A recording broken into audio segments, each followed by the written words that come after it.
기도합니다. 아멘. 나 주님의 기쁨 되기 원하네. 내 마음을 새롭게 하소서. 새 부대가 되게 하여 주사. 새 부대가 되게 하여 주사. 주님의 빛 주게 하소서. 내가 원하는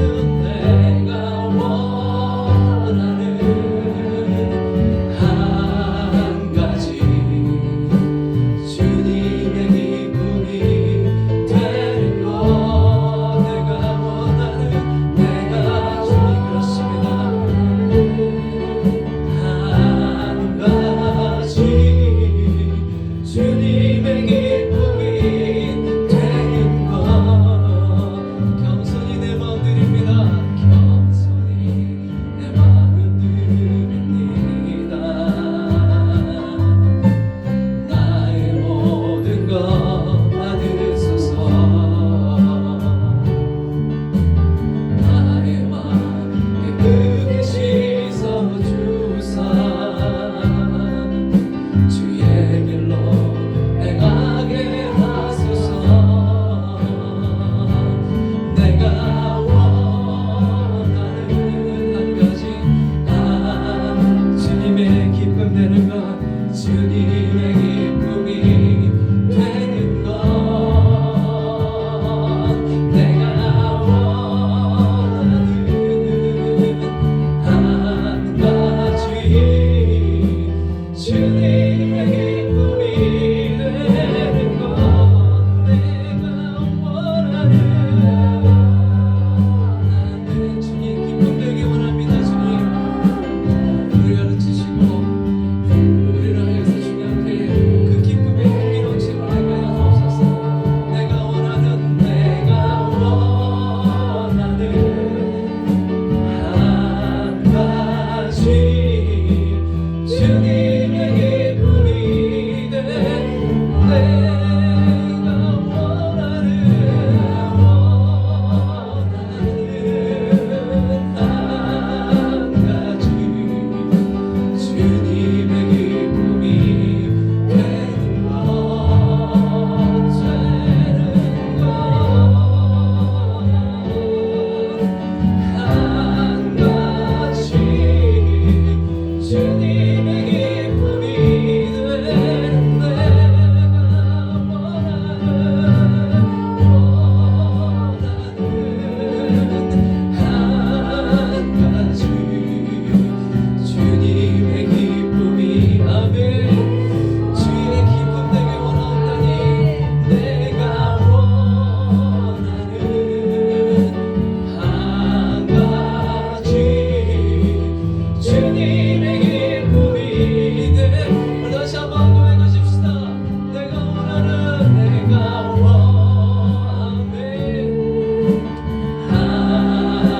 가지.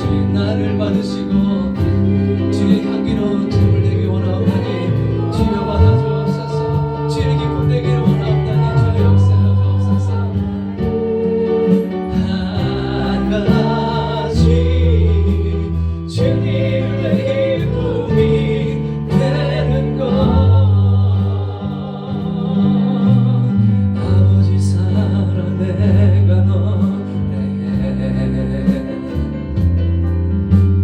아버지 은혜 내가 노래해. 그 사랑 변함없으신 거짓 없으신 성실하신 그 사랑. 상한 갈때 놓지 않으시는 꺼져가는 등불 끄지 않는 그 사랑. 그 사랑 변함없으신 거짓 없으신 성실하신 그 사랑.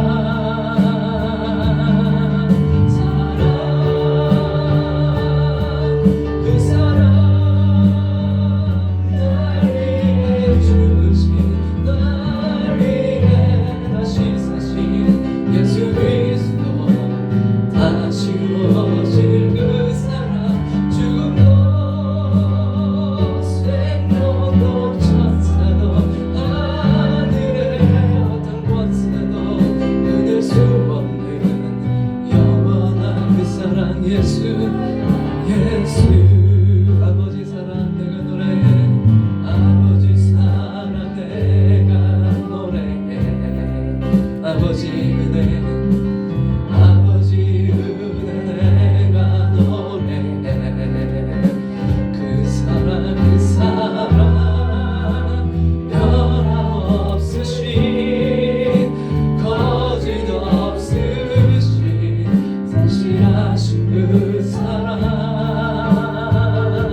영원한 그 사랑 예수 예수 그 사랑 날 위해 주신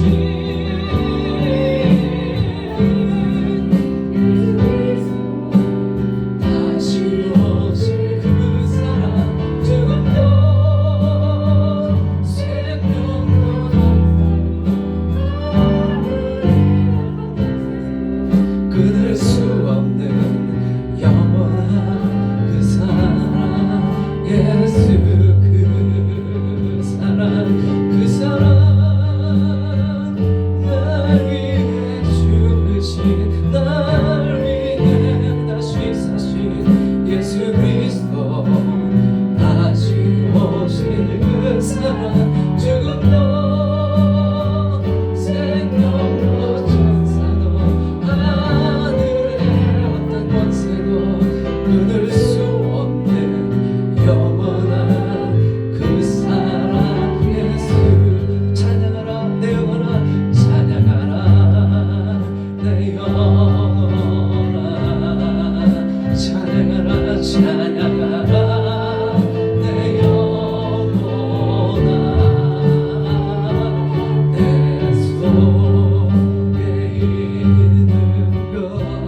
속에 있는 것들아 다 찬양하라 감사하라 감사하라 내 영혼아 감사하라 내 영혼아 내 속에 있는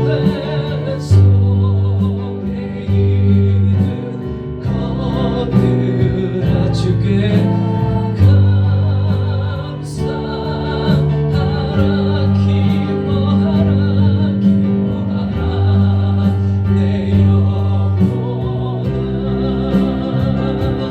기뻐하라 내 영혼아 내 속에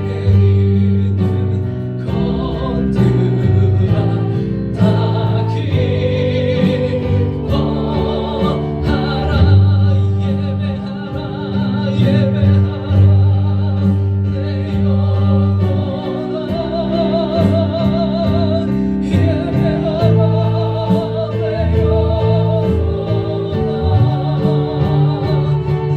내 속에 아멘 우리 주님을 예배합니다 다 예배하라 찬양 찬양하라 내 영혼아 찬양하라 내 영혼아 내 속에 있는 것들아 다 찬양 우리 다시 한번 선포하십니다 찬양하라 찬양하라 내 영 여러분 우리 주님을 찬송하십시다 내 속에 있는 것들아 주를 찬송할지어다 모든 것들아 주를 찬송할지어다 속에 있는 것들아 다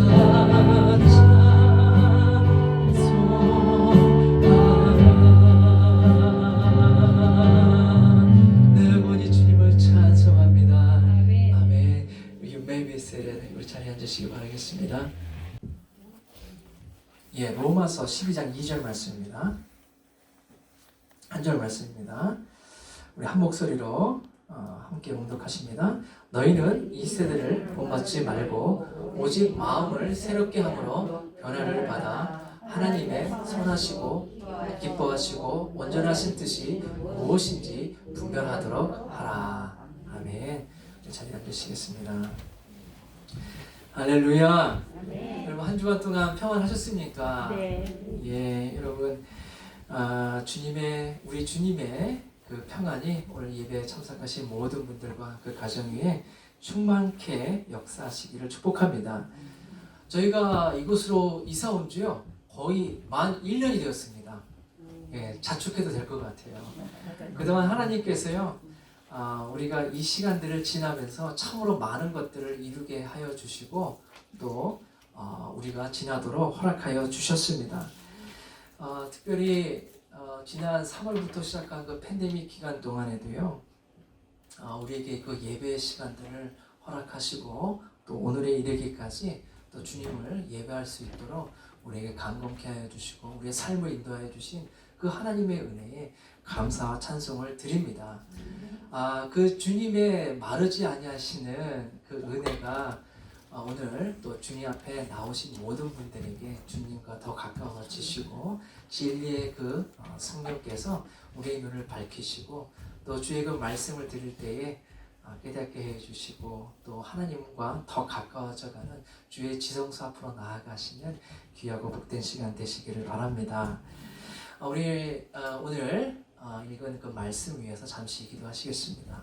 주님 감사합니다. 우리의 그 모든 것이 주님으로 주님의 그 은총으로 말미암아 주께서 주신 그 은혜로 말미암아 이루어졌음을 고백합니다. 오늘도 주의 그 말씀 앞에 나아갑니다. 주의 진리의 영으로 우리의 속사람을 새롭게 해주시고 또 주님을 기쁘시게 하는 것이 무엇인지 깨달을 수 있도록 오늘도 그의 그 말씀 위에 하나님 잠기게 하여 주시옵소서. 깨닫게 해주시고 알게 하여 주시고 우리의 삶에 분별된 삶들이 있을 수 있도록 우리의 삶을 지도하여 주시옵소서. 기도하며 예수 그리스도의 이름으로 기도합니다. 아멘. 여러분 그 조선 시대 때요, 세종대왕 때 활동했던 그 정승이 있는데 황희정승이라고 있습니다. 황희정승에 관한 그 일화가 하나가 있는데요. 어느 날 정승이니까 얼마나 바쁘겠어요. 정사일로 인해서 바쁘다가 모처럼 집에 와서 책을 보면서 좀 쉬고 있었는데 저쪽 사랑채 쪽에서 이렇게 막 싸우는 소리가 나는 거예요. 그 이윽고 있다가 한 여종이 이렇게 달려왔는데 그 막 머리가 헝클어지고 옷도 막 그 이렇게 그 정돈이 잘 안 돼 있고 알고 봤더니 두 여종이 싸운 거예요. 싸우다가 너무 억울해가지고 한 여종이 정승에게 달려와서 억울함을 하소연합니다. 이렇고 저렇고 해서요, 저 사람이 참 나쁩니다 라고 얘기를 한 거예요. 그랬더니 정승이 황희정승이 가만히 듣고 있다가 이렇게 대답을 했다고 합니다. 듣고 보니 내 말이 맞구나 라고 한 거예요. 그러니까 다른 여종이 어떻게 했어요? 아니 이러면 내가 억울하지, 더 억울하지 하고 또 손살같이 달려가서 정승에게 사실은 그것이 아니라 이렇고 저렇고 해서요, 그렇습니다 라고 했더니 이번에도 황희정승이 아무 얘기 안 하고 잠자코 그 얘기를 듣고 있었습니다. 그러고 나서 이야기가 다 끝나고 나자 또 이렇게 이야기를 했다고 합니다. 내 말을 듣고 보니 또한 내 말 또한 맞구나 라고 한 거예요. 그러니까 그 여종이 어떻게 했어요? 그 마음이. 마침 또 옆에 있던 부인이 황희정승을 타박을 하면서 이렇게 이릅니다. 아니 이 사람도 맞고 저 사람도 맞다고 하면 어떻게 옳고 그름을 시비를 판가름을 하실 수가 있겠습니까? 라고 이야기를 한 거예요. 그랬더니 황희정승이 이번에도 잠잠히 그 부인의 말을 듣고 곰곰이 생각해 보더니 이렇게 대답을 했다고 합니다. 예상이 되시죠? 듣고 보니 부인 말도 말 좀 더 맞소 라고 대답을 한 거예요. 여러분들은 어떻게 생각하세요? 그 황희정승에 대한 그 일화가 사실 그의 그 공평과 또 그 어진 마음을 이루고자 이런 그 일화가 전해져 온 것으로 알고 있는데요. 오늘 말씀에 비춰서 보면 그 바울은 오늘 이렇게 이야기를 하고 있습니다. 우리 2절 말씀 좀 띄워주실래요? 첫 번째 2절 말씀에 너희는 이 세대를 본받지 말라라고 말씀을 하고 있습니다. 바울의 시대는 어떤 시대예요? 바로 이제 바벨론 시대도 가고 페르시아 시대도 가고 이제 그 페르시아도 꺾고 세계의 패권 국가가 된 로마가 다스리고 있었던 시대였습니다. 당연히 그 로마는 여러 신들을 다방면에서 믿는 이 짬뽕 신앙을 갖고 있는 그런 국가였어요. 그런 시대였어요. 여러 신들을 섬기고 오히려 한 하나님만 믿는, 한 예수만 믿는 이러한 기독교들을 우매한 종교인이라고 여길 정도였습니다. 그리스도를 믿는 것이 불신앙이 그리스도를 안 믿는 불신앙이 일반적인 시대였습니다. 그래서 바울은 이 시대를 본받지 말라라고 말씀을 하였습니다. 성경이 그 당시에 그렇게 얘기를 한 거예요. 로마에 있는 성도들에게 얘기를 한 것이죠. 여러분, 그러면 한번 생각을 해봤으면 좋겠어요. 오늘날은 어떻습니까? 이 조선시대 때의 황희 정승의 그 말을 하고 있었을 때나 특별히 오늘 바울이 말하고 있는 이 세대를 본받지 말라고 하고 있는 이 세대나 지금의 세대에는 어떠한 다른 점들이 있을까요? 오늘날의 세대를 얘기할 때 일반적으로 뭐 흔히들 하는 말이 있어요. 포스트 모더니즘이다, 뭐 이런 말들이에요. 뭐 모더니즘, 포스트 모더니즘 그러는데 그냥 일반적으로 포스트 모더니즘, 모던이 현대라는 뜻이잖아요. 그 포스트는 후기라는 뜻이고 후기 현대 뭐 이렇게 얘기할 수 있을까요? 그래서 어쨌든 포스트 모더니즘 시대라 라고 이야기를 합니다. 원래는 이제 건축 용어에서 나온 양식이 이제 그 구별을 할 때 쓰였던 용어인데요. 이게 뭐 다방면에서 사용되어지고 있습니다. 문화나 뭐 역사나 뭐 스포츠나 뭐 다른 가릴 것 없이 포스트 모더니즘이라고 얘기를 하고 있어요. 그러면 포스트 모더니즘의 그 특징 중에 뭐 워낙 다양하기 때문에 한 가지로 이야기할 수는 없지만 공통적으로 얘기하고 있는 것이 있어요. 그러면 우리는 어떤 시대를 살고 있느냐라고 했었을 때에 첫 번째로 얘기하고 있는 것이 이 포스트 모더니즘의 특징 중에 하나가 바로 상대주의라는 것이 있어요. 상대주의 있잖아요. 황희정승이 뭐라고 그랬어요? 이 종의 말을 들어보니까 네가 말이 맞네. 또 저 종이 와서 얘기하니까 또 얘기를 그 편에 서서 보니까 그 말도 맞네. 또 부인이 하는 얘기를 들어보니까 심지어 부인이 하는 이야기도 맞아요. 다 상대편에서 듣는 이야기를 편에서 보니까 다 맞아요. 너도 옳고 나도 옳고 우리 모두 다 옳다라는 거예요. 그런 포용적인 태도를 취하는 것이 상대주의라고 볼 수 있는 거죠. 뭐 겉에서 보면 어떻습니까? 믿지 않는 자들이 보면 어떻게 보이겠어요? 굉장히 쿨한 거예요. 이 하나님도 믿고 저 하나님도 믿고 이 신도 따르고 저 신도 따르고 이 이야기도 따르고 저 이야기도 따르고 얼마나 쿨하고 멋있어 보일 수 있겠어요. 사람이 둥글둥글해 보일 수도 있다라는 거예요. 또 원만한 인간관계를 갖고 있는 사람처럼 보일 수도 있어요. 이처럼 그렇기 때문에 누가 옳은지 실제로는 내용을 살펴보면 누가 옳은지에 대해서 이 종이 옳으냐 저 종이 옳으냐에 대한 관심을 두고 있지 않아요. 모든 것을 수용하기 위해서 객관적이고 또 절대적인 진리가 있다는 것을 수용하지 않는다라는 거예요. 그래서 이것도 좋고 저것도 좋다라면 다 한 가지만 있을 수는 있는 것이 아니니까. 그렇기 때문에 이것이 우리 기독교 신앙에서 보면 하나님의 말씀을요 절대적인 진리로 받아들일 수도 어렵다라는 거예요. 그래서 좀 우리가 생각을 해봐야 될 부분들이 있어요. 현대 시조의 이 포스트 모더니즘이라고 하는 이 시대 가운데서 우리가 신앙생활을 할 때에 저쪽에서 하는 얘기도 맞는 것 같고 이쪽에서 하는 얘기도 맞는 것 같고 이것이 뭐 어떻게 보면 뭐 익스큐즈를 하자면 이것은 나의 이 책임이라기보다는 이 시대가 이렇게 나를 만들었다라고 또 말할 수 있겠죠. 로마서 1장 17절에는요. 그러나 성경은 어떻게 말씀하고 있습니까? 여기 아까 잠깐 보여주신 거는 황희정승인데 타이밍을 놓쳤네요. 이렇게 생긴 사람이 황희정승이에요. 다음 거 한번 보여주세요. 상대주의 이제 절대적인 가치를 두지 않는데 너도 나도 다 옳다라는 거죠. 로마서 1장 17절 말씀 한 번 더 눌러주세요. 우리 같이 한번 읽어볼까요? 복음에는 하나님의 의가 나타나서 믿음에 이르게 하나니 기록된 바 오직 의인은 믿음으로 말미암아 살리라 함과 같으니라. 아멘. 자, 오늘 시대에서는요, 이 말씀이 만약에 이렇게 상대주의 입장에서 본다면 이 말씀은 이렇게 되어져야 합니다. 기록된 바 의인은 믿음으로 말미암아 오직을 빼야 돼요. 이 로마서 1장 17절에 있는 말씀으로 인하여서요, 루터가 종교개혁을 일으킬 수가 있었어요. 오직 하나님의 말씀만이, 오직 하나님만이 우리를 의롭게 하시는 분이시라는 거예요. 그렇기 때문에 의인, 어떻게 의인이에요?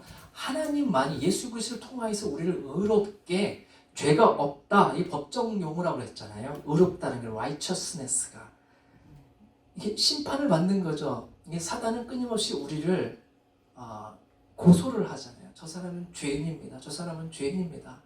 이 죄들 졌고 저 죄들 졌고 구원받을 이유가 하나도 없습니다. 그러나 하나님의 의는 무엇이에요? 예수 그리스도를 믿는 누구에게나 하나님의 자녀가 되는, 곧 의롭게 되어지는, 죄를 없다 판결하시는. 그래서 의인은 믿음으로 말미암아, 어떤 믿음입니까? 예수 그리스도로 말미암아, 오직 예수 그리스도로 말미암아 살리라.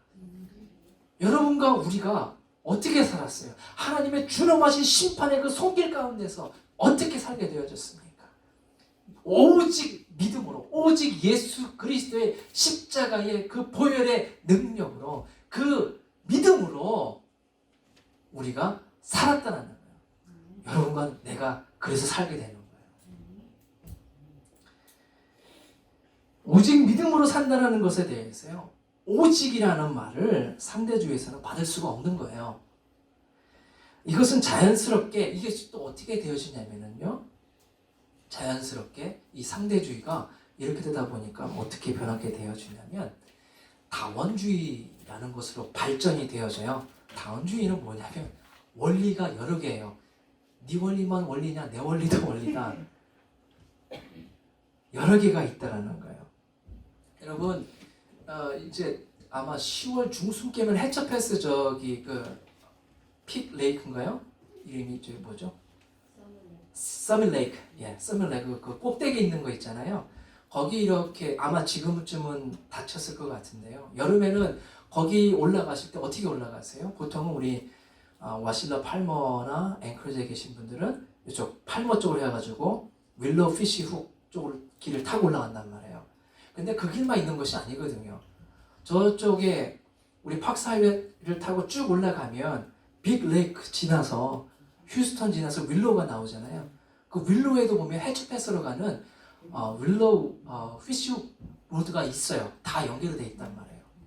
그래서 저도 여름에 가끔 한 번인가 두 번 정도는 이렇게 팔머 쪽으로 올라가세요.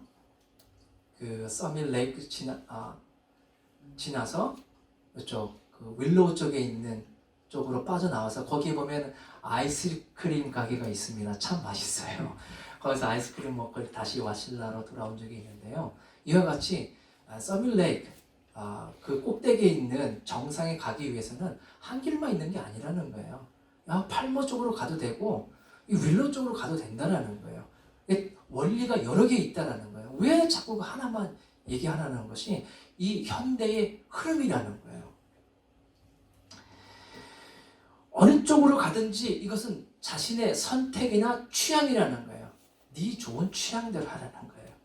구원을 받은 길은 어차피 다 뭐를 믿든지 충실하게 착실하게 믿으면 다 구원받을 수 있으니까 이것이 바로 이게 다원주의 사상에서 나왔다라는 거예요. 성경은 오직 only way를 얘기하잖아요. only가 나오잖아요. only Jesus. 그죠? 사사기를 또 대표하는 말이 있어요. 사사기에 보면 각자 자기 그때의 왕이 없었으므로 only가 없기 때문에 각자 자기 좋은 옳은 소견대로 행하였다라고 딱 말씀을 하고 계시단 말이에요. 이것이 사사기를 대표하는 거예요. 그래서 거기에는 혼돈이 있었고 여러 힘센 사람들이 세상의 그 왕들이, 그러니까 세상적인 그 왕들이 그 이 권력자들이 패권을 갖기 시작했던 시대가 바로 사사기 시대라는 거죠. 지금으로 치면 그 사사기 시대가 다원주의에 가까운 시대였단 말이에요. 너만 왕이냐? 나도 있다 라는 거예요. 너만 할 수 있느냐? 나도 할 수 있다라는 거죠.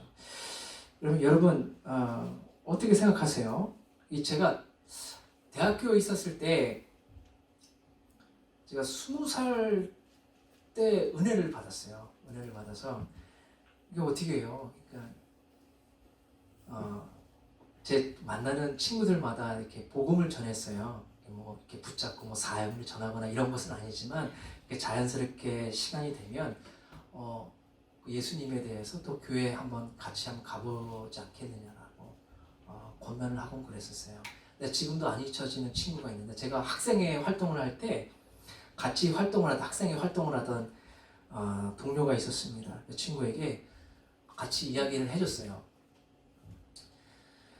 그랬더니 그 친구가 지금 생각하니까 전형적인 다원주의 사상에 있었던 친구였습니다. 저의 전도를 받고 이렇게 대답을 했어요. 정확하게 이렇게 얘기했어요. 진리라는 산이 있는데 이쪽에서 올라가도 되고 저쪽으로 올라가서 가도 되고 윌로에서 올라가도 되고 팔음에서 올라가도 되고 불교에서 올라가도 되고 기독교에서 올라가도 되고 이슬람에서 올라가도 되고 결국 올라가다 보면 최정점에 이르게 되는데 거기에는 진리라는 것이 있다라는 거예요. 그래서 뭐를 믿든지 거기서 그 진리를 추구하면 결국엔 다 똑같다라고 모든 종교는 하나를 한 방향으로 가고 있다라고 이야기를 하더라고요. 압박하면 제가 은혜가 없었으면 압박하고 고개를 끄덕거릴 뻔했습니다. 이런 사고를 갖고 있기 때문에 우리가 의롭게 되어지는 것은 오직 예수 그리스도의 십자가 외에는 없다는 그 진리를 전하기가 참 어려운 시대를 살고 있는 거예요. 바울이 전하고 있던 시대와 별반 차이가 없는 것 같이 보이는 시대를 우리는 살아가고 있다는 것입니다. 왜요?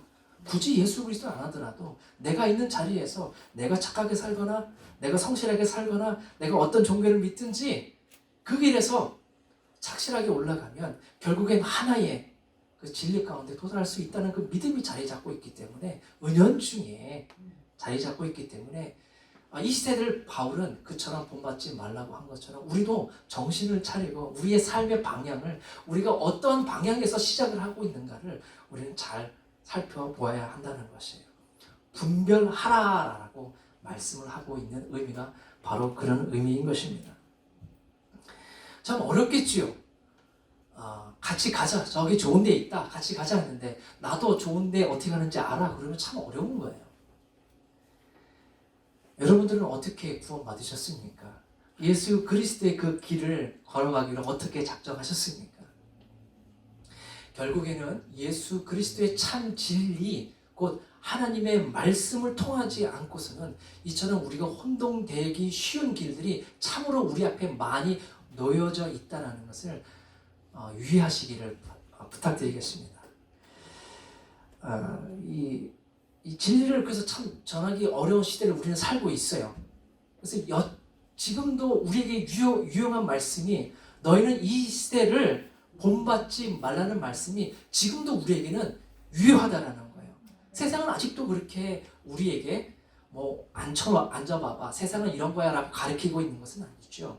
알려주고 있는 것은 아니지만 우리가 자연적으로 바람에 갈대가 흔들리듯이 우리의 삶도 정확한 믿음의 그 항구에 닷을 내리고 있지 않으면 떠다니는 배와도 같을 수밖에 없다는 거예요. 이 다원주의는요 또 뭐하고 자연스럽게 연결이 되어지냐면 혼합주의를 귀결이 될 수밖에 없다는 것입니다.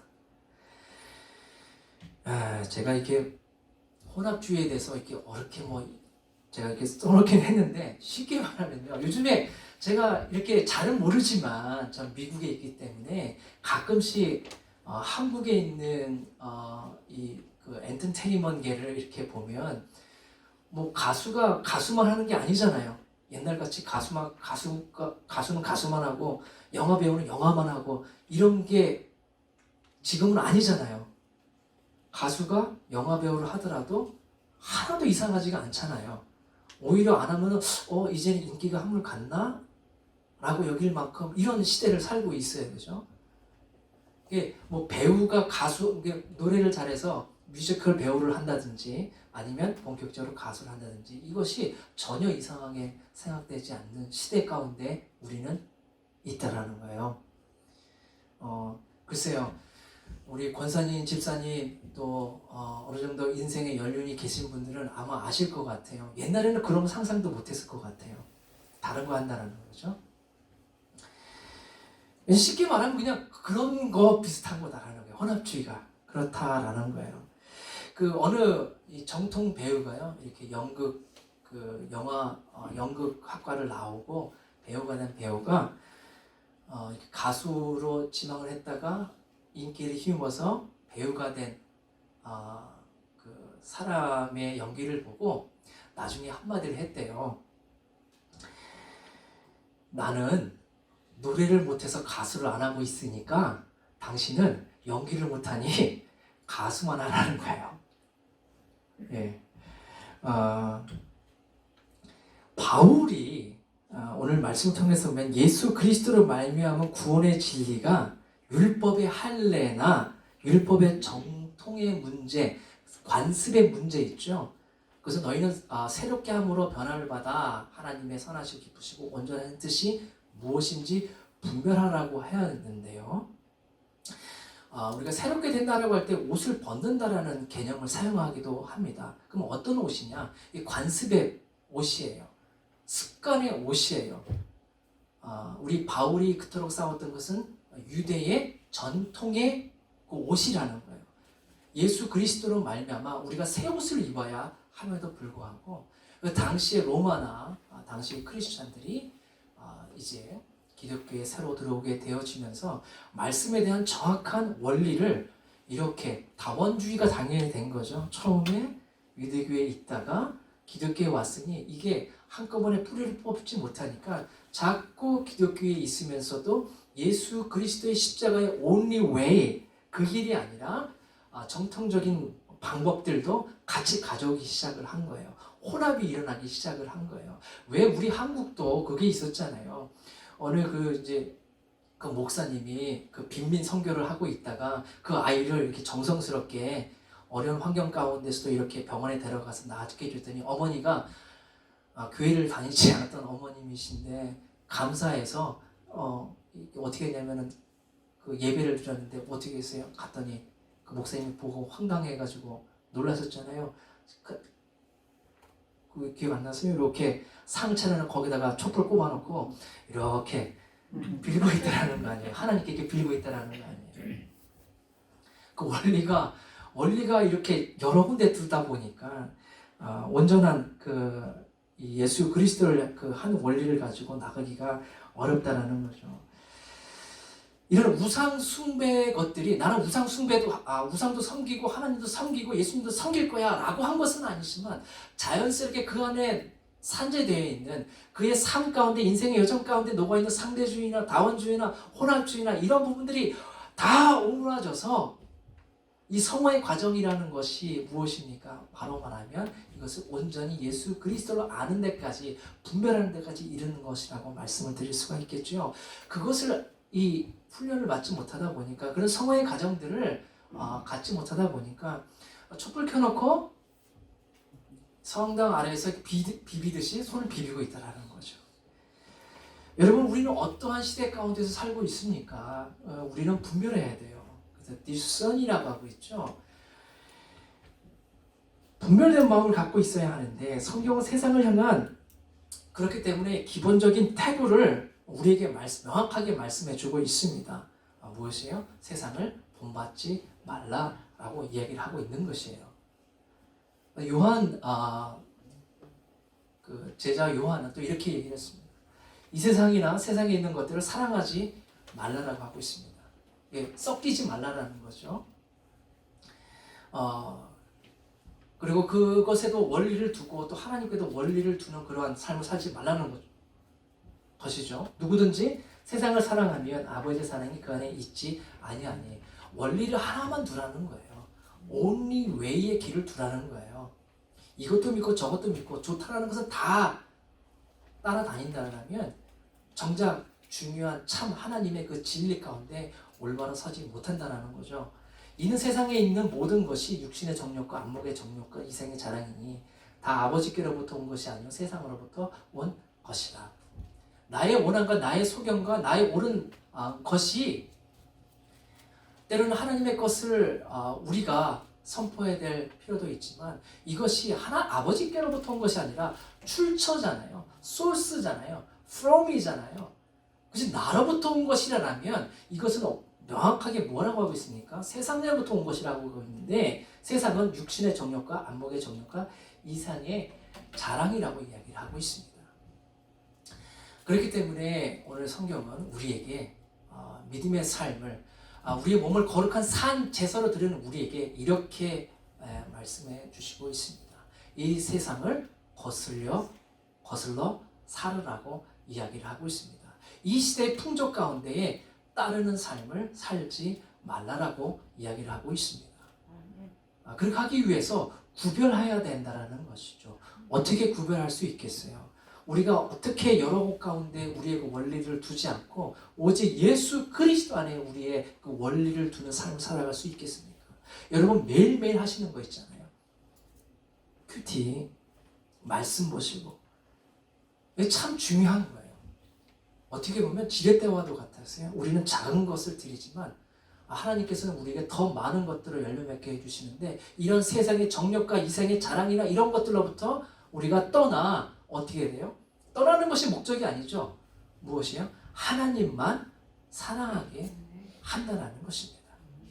여러분 하나님을 사랑하시길 바라겠습니다. 성경에서는요 세상을 사랑한다는 것은 다른 말로 하나님을 사랑하지 않는 것으로 여기고 있는 것이에요. 하나님도 사랑하고 세상도 사랑하고 이것을 온전한 것으로 보고 있지 않다라는 것입니다. 아직도 내 안에 세상적인 것이 남아있지는 않은지 우리는 자세히 주님의 그 말씀으로 우리의 그 골수까지도 찔러 쪼개치는 그 말씀으로 날카로운 양날 검으로 우리의 그 폐부 깊숙이 들여다보고 우리의 삶을 새롭게 하는데 분별될 수 있도록 우리는 날마다 말씀과 함께 걸어가는 삶을 살아야 할 것입니다. 성경은 세상을 그래서 사랑하지 말라고 말씀하고 있어요. 세상은 하나님을 이 세상을 사랑한다는 것은 세상을 사랑하는 것이 초점이 아니라 이 성경에서는요. 세상을 사랑하게 되면 하나님을 사랑하는 것이 나누어지거나 다원주의주 같은 거죠. 하나님을 사랑하지 않을 수 있기 때문에 그래서 세상을 사랑하지 말라라고 말씀을 하고 있는 것이죠. 하나님을 사랑하시는 모든 분들 되시길 축복합니다. 그것이 분별된 삶이라고 말씀을 하고 있어요. 옆에 계신 분에게 한번 나의 믿음을 한번 선포해 보시길 바라겠습니다. 선포하시길 바라겠습니다. 나는 하나님만 사랑합니다 라고 한번 선포해 보시길 바라겠습니다.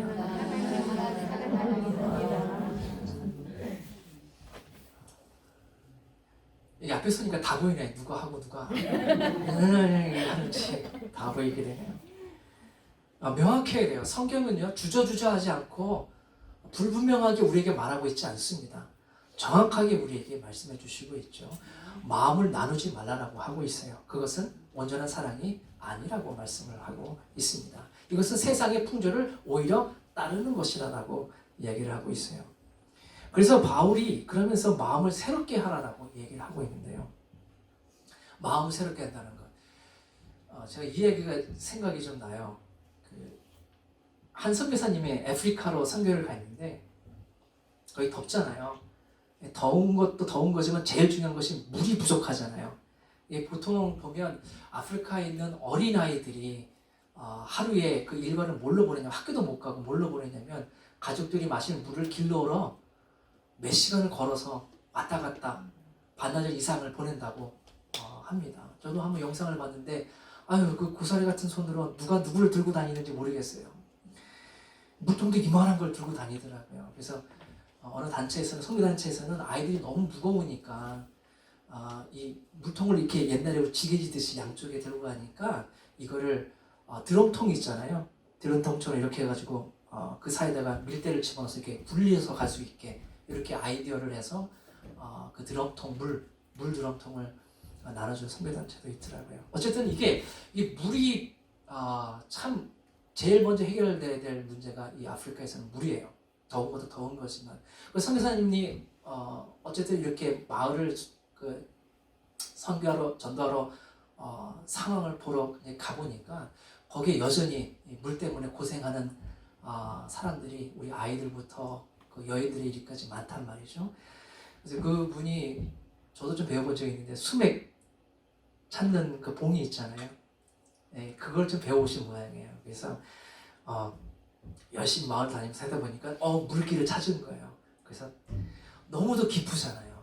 그래서 마을 추장은 마을 이 리더한테 가서 물을 찾았다고 우물을 팝시다. 그러면 더 이상 고생을 안 해도 됩니다. 그랬더니 그분 말이 그러면 우리 부족 회의를 열어서 내일 알려드리겠다고. 그래서 선교사님이 너무 이렇게 기분이 들뜬 거죠. 이제 그 힘들고 어렵게 살아가는 아이들뿐만 아니라 여인들에게 조금 더 그 불편을 감수할 수 있겠구나라고 했는데 다음날 그 부족 관계자를 만났더니 이렇게 얘기합니다. 우물 파지 않을 거라는 거죠. 아니 왜 그렇습니까? 했더니 물 기르러 가느라고 시간이 없어서 우물 팔 시간이 없다라는 거예요. 우물가에 있는 물을 기르러 가야 되기 때문에 우물 팔 시간이 없다라는 거죠. 여러분 어떻게 생각하세요? 여러분 같으면 어떻게 생각하실 거예요? 예, 제가 다시 말씀드릴게요. 이게 어떻게 결론을 내냐면 아직 무슨 말인가 생각하시고 쳐다보시는 것 같아요. 안 판다라는 거예요. 왜 안 파느냐? 물을 길러 가는데 시간이 많이 걸리기 때문에 우물 팔 시간이 없다라는 거죠. 바울이 우리에게 마음을 새롭게 하래요. 마음을 새롭게 하래요. 근데 우리는 마치 마음을 새롭게 할 시간이 없어요.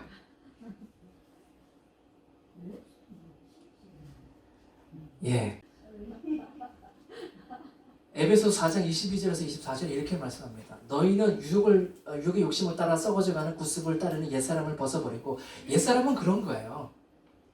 옛사람은 그렇게 만드는 거예요.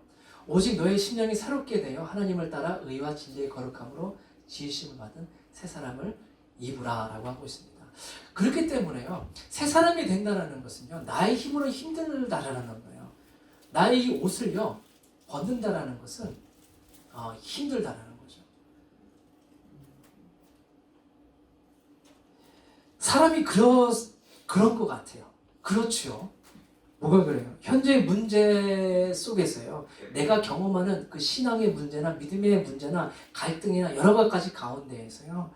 그 근본적인 대책을 세우기보다 하루하루의 임시적인 것에 더 집중하게 되는 것이 바로 사람이라는 것이에요.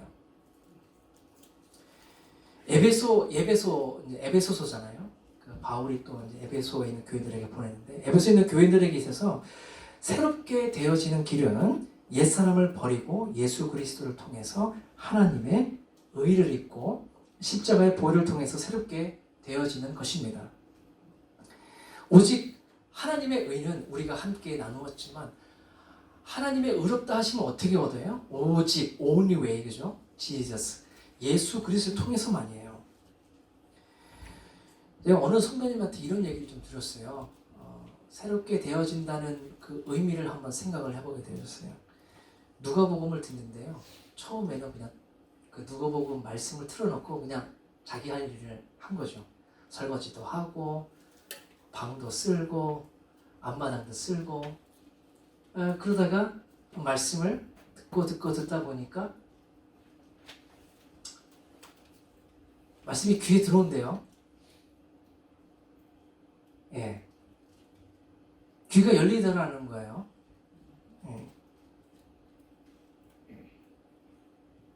처음 말씀드린 옛사람은 어떤가요? 말씀은 말씀대로, 나의 삶은 나의 삶대로. 예, 다원주의가 그런 거예요. 어렵게 생각할 거 없어요. 말씀은 말씀이고, 나의 삶은, 나의 현실은 현실이고, 그죠? 근데 새롭게 되어진다는 건 무엇입니까? 저는 하나님의 말씀에 관심을 갖고 내가 물을 기르러 갈 시간을 절약하여서 더 중요한 것에 내가 매몰한다는 거예요. 나의 시간을 쏟아붓는다는 것이에요. 할렐루야. 새롭게 되어진다는 것은요. 그래서요. 하나님의 은혜 없이는 우리 스스로는 불가능한 것이에요. 그래서 하나님의 그 의를 입는 것 자체가 예수 그리스도로 말미암아 부어지는 은총이라면 하나님을 기쁘시게 하는 것, 아니 새롭게 되어지는 것, 그것 또한 우리 스스로는 옷을 벗을 수 없기 때문에 하나님의 그 말씀의 능력이 우리 안에 있게 역사하실 때에 우리는 새롭게 되어질 수 있다는 것입니다. 그래서 날마다 우리가 일석이조, 이석삼조 얘기를 하는데요. 하나님의 말씀이 있잖아요. 우리가 매일매일 10분, 15분, 30분, 좀 오래 하면 1시간 하시는 그 말씀들이 결국에는 우리의 그 영혼을 운명을 좌지우지하는, 판가름하는 중요한 키포인트가 된다는 것입니다. 우리의 속사람을 새롭게 하는 능력을 우리에게 가져다 준다는 것입니다.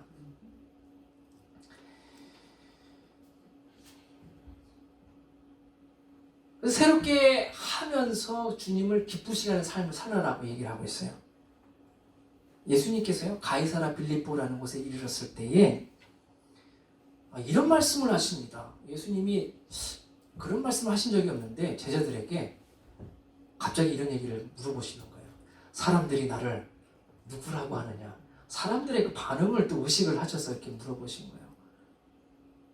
그랬더니 더러는 침례 요한이라고도 하고 엘리야다, 아니면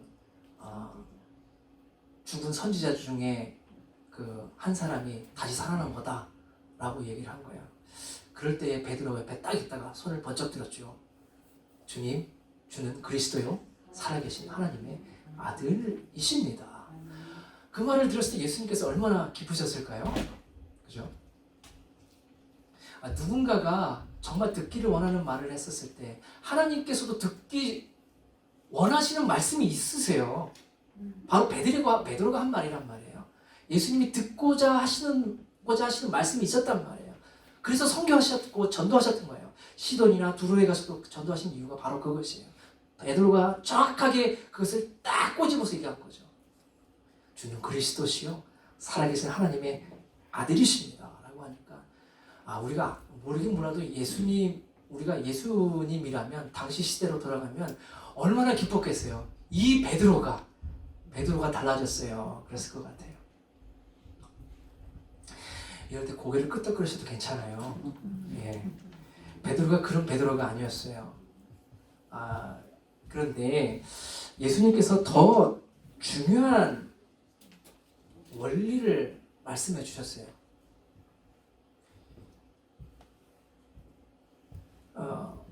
바요나 시모나, 이것을 알게 하신 이는, 그러니까 예수님을 그러니까 결국엔 예수님을 기쁘시게 한 거죠. 주는 그리스도의 살아계신 하나님의 아들이십니다. 이렇게 예수님을 기쁘게 할 수 있었던 이유는 하나님께서 베드로 안에 곧 은총을 주셨기 때문이라는 거예요. 바요나 시모나, 이것은 내 안에 하나님께서 하신 일이다라고 말씀을 예수님께서 하신 것입니다. 우리 자연인으로서는요, 옷도 못 벗을 뿐더러 하나님을 기쁘시게 하는 말을 할 수가 없다라는 거예요. 할렐루야. 아멘. 하나님을 사랑하게 되면은요, 하나님을 기쁘시게 할 수가 있는 거예요. 우리의 삶이 자연적으로 새롭게 되어질 수 있는 것입니다. 참, 그래서 우리가 할 수 있는 것이 하나님 앞에 서면요, 왜 이렇게 작아지는지 할 수 있는 것이 없어요. 그저 우리의 혀로, 셋째의 혀로 할 수 있는 것이라고는 이 세상의 정욕과 안목과 이생의 그 욕망을 향하여서 가는 것 뿐이라는 것이죠. 그렇기 때문에 우리에게 정말 하나님을 기쁘시게 하려면 역설적으로 하나님의 은혜가, 은총이 우리 안에 있어야 한다는 것이에요. 하나님, 나의 입술을 다스려 주시되 주님을 기뻐하는 인생이 되게 하여 주시옵소서 라는 기도의 간구도 필요하다는 거예요. 그렇지 않고서는 오히려 베드로가 이 말을 했었을 때에 정말 하나님께서 그 마음에 감동을 주셔서 예수님을 기쁘게 했죠. 근데 그렇지 않았을 때에 베드로가 또 놀라운 샘플을 우리에게 보여주잖아요. 바로 예수님한테 타박을 받으시잖아요. 사단이라는 소리까지 듣잖아요. 예수님께서 그 말씀을 들으시고 베드로에게서 들으시고 바로 또 뭐라고 하시냐면 예수님께서 이제 비로소 죽으실 것과 고난당하실 것과 십자가의 고난이 있잖아요. 죽으실 것과 3일 만에 다시 부활하실 것을 말씀하셨어요. 그랬더니 베드로가 항변을 합니다. 주여, 예수님께는 절대로 그런 일이 일어나지 않을 것입니다 라고 항변을 한 거예요. 그랬더니 예수님께서 사단아 내 뒤로 물러가라 라고 한 것이에요. 여러분, 어떤 게 베드로의 참모습이에요? 앞에 거예요? 뒤에 거예요? 앞에 거는 주는 그리스도시요 살아계신 하나님의 아들이십니다. 뒤에 거는 주여 절대로 그런 일이 있어서는 안 됩니다. 똑같은 충정이었지만 그 안에 하나님의 영이, 하나님의 은혜가, 은총이 거하시는지 안 거하시는지에 따라서 이처럼 예수 그리스도께 극명한 말씀을 듣게 되었다는 것이에요. 사단이 있게 되어 곧 세상에 그 마음이 있게 되어지니까 예수님의 그 십자가 사건을 부인하게 되어지는 거예요. 비록 예수님을 걱정하고 또 근심하고 위에서 한 말이었지만 결론적으로는 예수님의 그 십자가 사역을 부인하는, 예수님의 이 땅에 오심을 부정하는 그러한 일들로 되고 그런 일들이 되고 말았다는 것이에요. 어떤 게 진짜냐니까요. 첫 번째 거예요, 두 번째 거예요.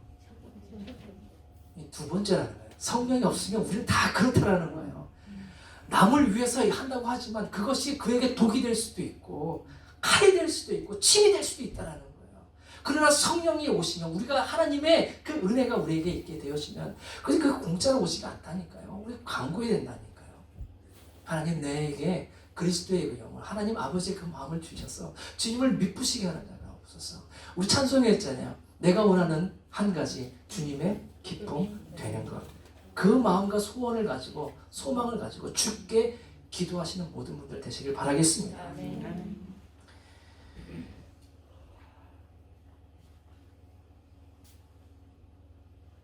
그래서 하나님의 은혜가 참, 우리는 그래요. 하나님의 은혜 없으면 진짜 털끝 하나 우리가 어떻게 마음대로 할 수 없는 존재라는 거예요. 그래서 우리는 하나님의 뜻이 무엇인지 알아야 돼요. 분별해야 돼요. 이 하나님의 뜻은 예수 그리스도께서 십자가를 통해서 온 세상을 구원하시는 거죠. 그런 하나님의 뜻을 알지도 못했던 베드로가 예수님을 위한다고 했지만, 예수님을 위한 마음은 있지만 그런 말을 하면 안 되는 거였죠. 하나님의 은총이 있지 않으면 지혜가 떠나게 되는 것이. 어느 아버지가요, 새 차를 아들에게 사줬어요. 이제 면허증을 딱 따고 얼마나 손이 근질근질 하겠어요. 그러니까 새 차를 딱 사줬단 말이에요. 그러자 그 아들이 너무도 기뻐서 이제 아들 그 친구들과 함께 자기 차로 여행 가자고 이렇게 그 약속을 했다고 합니다. 그래서 이제 아버지께 새 차를 갖고 와도 되겠냐고 물어봤더니 아버지가 그래도 좋다고 했어요. 근데 조건이 있는데, 새 차인데 왜 이렇게 흔차같이 보이냐 이거죠. 지저분해요. 가기 전에 새 차를 하고 가져가라고 했어요. 뭐 어때요? 새 차 아니라 3차, 4차까지도 다 하는 거지 그때는요. 그래서 아들이 of course, sure, absolutely 했어요. 시간이 지나서 이제 아들이 찾아왔습니다. 아버지한테 말하기를. 이제 가려고 합니다. 그때 이제 아버지가 새 차 다 끝냈지? 하고 물어봤더니 아들이 갑자기 짜증을 내요. 새 차에 갔다 왔어도 되고 더럽지도 않은데 왜 새 차를 하라고 그러세요? 저건 갈게요. 그랬더니 아버지가 다시 한번 처음 했던 약속을 상기시켜 줍니다. 그랬더니 아들이 듣고 있죠. 할 말이 없잖아요. 약속을 했었는데 자기가 안 한 거니까 듣고 있다가 짜증이 나니까 이게 아버지가 단방에 문을 빵 닫으면서 나간 거예요. 그러니까 이 상황이 이렇게 돼버리니까 아버지도 기분이 좀 그렇잖아요. 좀 그렇네 하고 이제 나가봤더니 아니라다면 그 아들이 세차를 열심히 빡빡 문지르면서 세차를 하고 있는 거예요. 자, 여러분 다시 한번 문제를 드릴게요. 그 아들이 정말 아버지를 기쁘시게 하기 위해서 약속을 이루기 위해서 세차를 빡빡 하고 있을까요? 아니면 불순종의 마음이지만 친구들과 약속한 영화관에 가기 위해서 억지스러운 마음으로 빡빡 차를 닦고 있었을까요? 어떤 마음이었을까요? 뭐 대답 안 해주셔도 뭐 답을 다 아실 거예요. 하나님을 기쁘시게 하는 거는요, 우리에게 이런 기쁨의 순종의 마음이 있을 때 가능하다는 거죠. 저도 이렇게 생각해요. 저는 항상 이렇게 생각을 합니다. 우리가 하나님을 조금 알잖아요. 아니, 말씀을 좀 읽어봐서 하나님 어떤 분이신가, 하나님을 뭘 좋아하시고 뭘 안 좋아하시고 이런 걸 좀 알잖아요. 깊게 안 봐도 돼요. 딱 보면 나와 있어요, 성경에.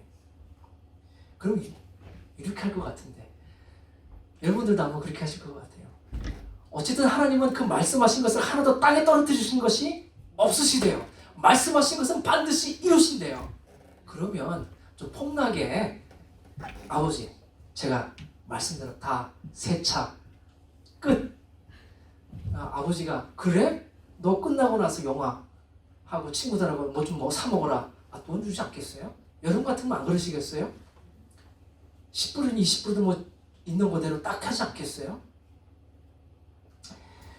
저 같으면 그렇게 할 것 같아요. 네. 왜? 아버지니까 알잖아요.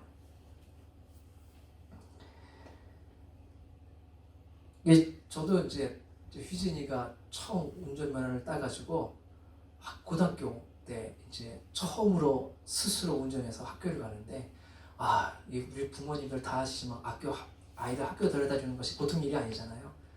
일단 거기에서 제 마음이 참 기뻐졌고, 두 번째로는 아이가 한 단계씩 성인이 되어 간다는 그런 것을 그냥 뭐 특별히 저한테 해준 것은 없지만 제가 그걸 보기만 하더라도 마음이 기쁘더라고요. 우리 주님께서 우리의 삶 가운데에 비록 우리가 큰 것을 하지 않더라도 하나님 말씀하신 걸 한 가지를 한 단계 순정의 마음으로 한 단계씩 걸어 올라간다면 특별히 하나님께 우리가 해드리는 것이 없더라도 주님께서는 우리의 이 순종하는 그 마음을 보시고 주님은 기쁨의 그 마음을 분명히 가지실 것이라고 믿습니다. 오늘 하나님께서 우리에게 무엇을 말씀하셨습니까? 예수 그리스도께서 우리에게 무엇을 당부하셨습니까?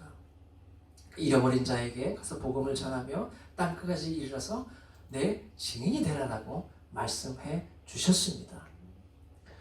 내가 전하건 안 전하건 어쨌든 주님께서는 그분의 복음이 땅끝까지 이르도록 하실 거란 말이에요.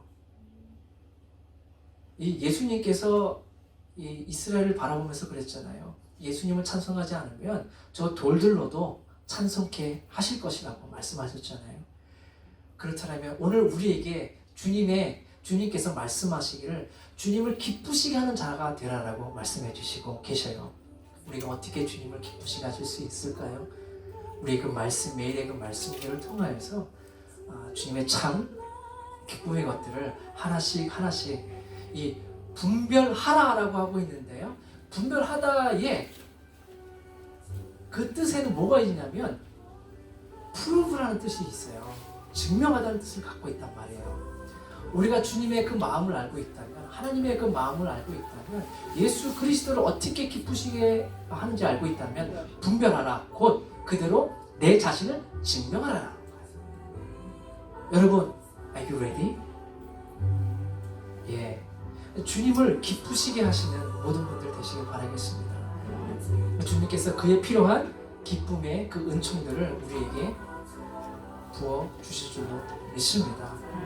오늘도 이 몸된 공동체 위에 또 계신 각 가정 위에 주님의 선하시고 기쁘시고 온전한 뜻을 온전히 이루시고 또 분별하시는 모든 분들이 되시기를 예수 그리스도의 이름으로 축복합니다. 기도하십니다. 아버지, 그렇습니다. 오늘도 주님의 그 마음을 우리에게 보여주시고 또 주님의 기쁨 되기를 원하며 하나님 이 시대 가운데에 우리의 그 마음을 나누지 않게 하여 주시옵소서. 온전한 마음으로 주님을 사랑하는 주의 자녀들 되게 하여 주시옵소서. 하나님만을 사랑하는 자들 되어지게 하여 주시옵소서. 이 시대의 풍조 가운데서도 오직 우리의 믿음의 그 닷줄을 오직 주님의 그곳 가운데에 깊게 내리게 하여 주셔서 흔들리지 아니하게 하여 주시옵시고, 주님 이 땅에 오시기까지 늘 날마다 주의 말씀의 그 능력으로, 예수 그리스도의 그 십자가의 능력으로 오늘도 우리를 향하신 그 길들을 한 걸음 한 걸음 걸어나가는 저희들 되어지게 하여 주시옵소서. 우리의 굳어진 그 무릎을 일으키게 하여 주시옵시고, 우리의 발걸음을 하나님 주의 그 길들 향하여서 한 걸음 한 걸음 나아갈 수 있도록 우리의 지친 그 마음들을 위로하여 주시고 힘주시고 격려하여 주시옵시고, 우리의 영혼에 주의 성령으로 지혜있게 하여 주시사 주님 계신 그곳을 향하여 오늘도 힘있게 달려나가는 저희들로 하여 주시옵소서. 예수 그리스도 이름으로 기도합니다. 주님 다시 오실 때까지 나는 이 길을 가리라. 좁은 문 좁은 길 나의 십자가 지고 나의 가는 이 끝에서 나는 주님을 보리라. 영광에 영광에 내 주님 내 주님 나를 맞아주시니 주님 다시 오실 때